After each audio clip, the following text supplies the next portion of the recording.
It was interesting when we started. It was 30 years ago. We're celebrating our 30th anniversary this year. A lot of things you forget over the years, but I remember it really clearly, just sitting down the first day and saying that, like, this is it, my new life, here we go. You know, it's kind of like the starting point. So we purchased some machinery, just a couple welders from a company that was in there, in this little building in Delafield, which was approximately 1,800 square foot pole building that we were in. Couldn't even heat it. You had to put dipsticks in the coolant because you could get up to like in the 20s if it was zero outside. We had semi-trailers, and we would put our jobs in there overnight and lock them up, and it presented a lot of challenges. But we did it. We overcame and built some pretty complex fabrications there.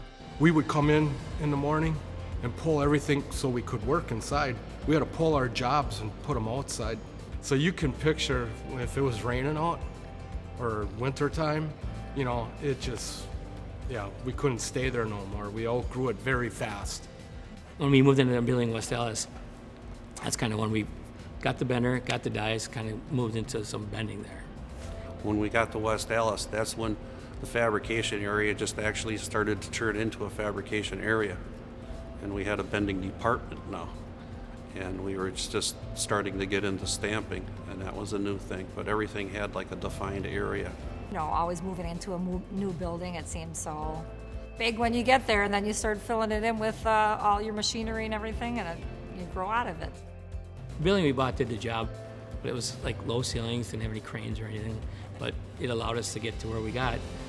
We were looking for a bigger building. We found our current location. About 5 years ago, we purchased a second building here. We have customers that call that want us to do 50,000 pieces or 100,000 pieces. That is the building for high production because we are in our custom building. So we're actually using this new facility for some stamping and some bending kind of overflow.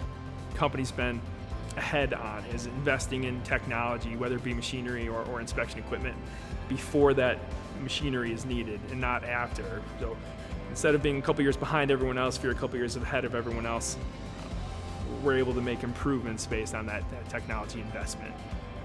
You know, we aren't sure where we're going to be in 5, 10, 15 years from now, but I really do believe that if we continue to follow God's direction and conduct ourselves with integrity and service, the first 30 years are only the beginning to the exciting things to come.